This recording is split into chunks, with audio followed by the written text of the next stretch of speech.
Memang problem terbesar kita adalah dokter yang kurang, dokter spesialis yang kurang.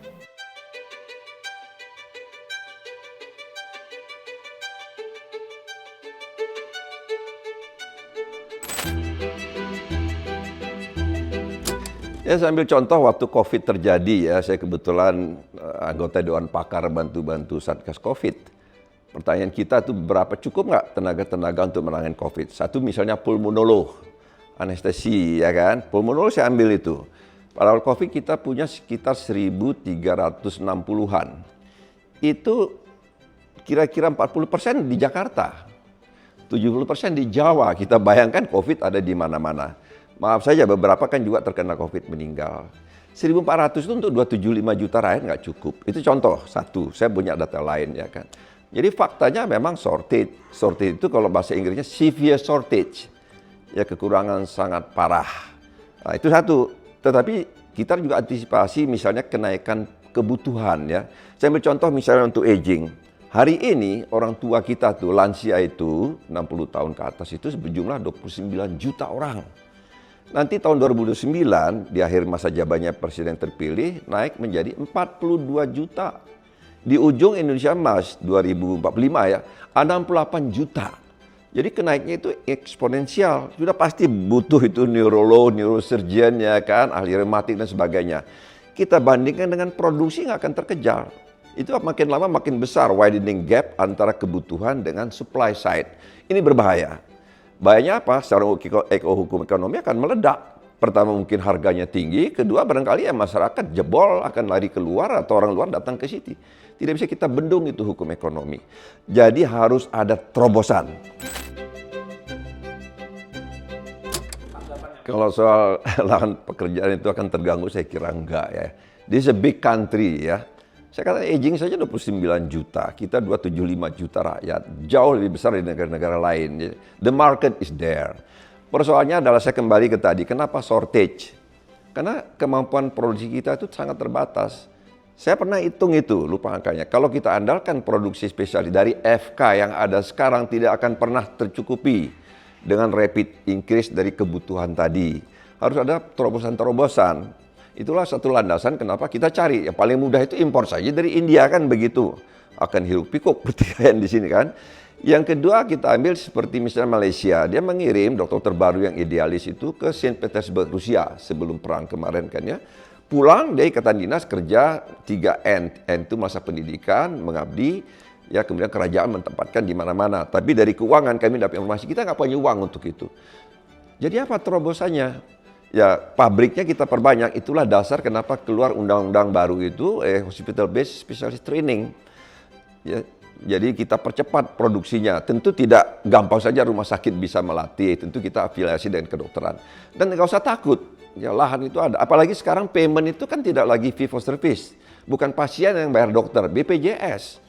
Kalau kita perkuat BPJS sebetulnya nggak ada persalahan masalah outstanding payment.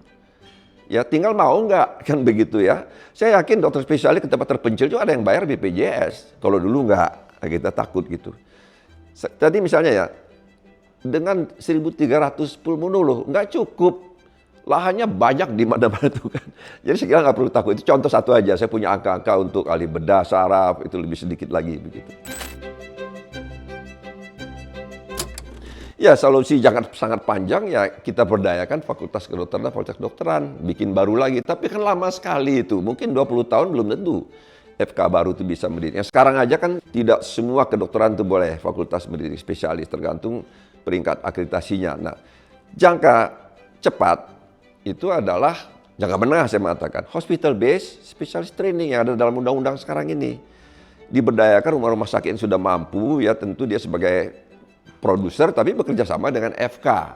Mungkin itu kita menyebutnya jangka menengah. Ya kan? Kalau jangka pendek sekali, spesialis tertentu ya kita bawa dari luar dulu tapi temporary. Jadi saya dengar di koran kan seakan-akan kita akan bawa spesialis satu kapal ke Indonesia, bukan. Selektif ya kan di tempat mana bawa dari luar tapi temporary. Ya sudah ada penggantinya suruh pulang mereka. Itu jangka lebih cepat. Walaupun belum cepat sekali. Kalau tidak kita ambil itu, sekali lagi ya, hukum ekonomi itu begitu permintaan meledak, supply nggak ada, pasti jebol. either orang Indonesia lari keluar atau nanti dia tuntut datangkan asing 1-2 kapal ke sini, lebih buruk lagi. Jangka sangat pendek datangkan. Kalau kita ke luar negeri kan perlu 4-5 tahun itu baru pulang ya. Itu termasuk jangka menengah itu. Saya anggap itu sama dengan hospital based specialist training tadi. Kalau kita punya uang ya kirim seperti Malaysia melakukan ya, kita kirim entah ke world class school medicine di India misalnya kan, tuisinya lebih murah, atau dulu sih Saint Petersburg ya waktu Malaysia, tapi sekarang kena Jepang dengan perang itu nggak bisa. Mungkin negara-negara lain ya 4 tahun, 3 tahun yang spesialis sederhana itu pulang, tapi ikatan dinas ditempatkan dimanapun gitu. Misalnya mengabdi 4-5 N itu masa dia belajar. Nah, itu saya katakan medium term. Ya. Tapi kalau jangka pendek sekali apa boleh buat yang kosong kita bawa aja spesialis. Temporary sifatnya, selektif. Yaitu penyakit-penyakit high cost, ya kan kita kekurangan expert. Ya kan, dan itu kebutuhan masyarakat, apalagi sekarang dengan aging. Ingat aging tadi itu bom waktu ya, sudah meledak di depan kita tuh. Nggak sedikit loh, 29 juta itu kan 1,5 kali penduduk benua Australia. Nanti 5 tahun dari sekarang 42 juta, 2 kali penduduk benua ini. Bisa bayangkan tuh ya, bom waktu akan meledak. Itu yang mesti kita cegah sekarang. Kita kerjasama dengan asing, ya kan belajar tentang alih teknologi, tapi sekali lagi temporary, saya mengatakan temporary. Mungkin mass media perlu mengungkapkan temporary, sifat temporary itu, bukan permanen. Itu yang ditakutkan, maaf, oleh kawan-kawan saya sendiri, barangkali.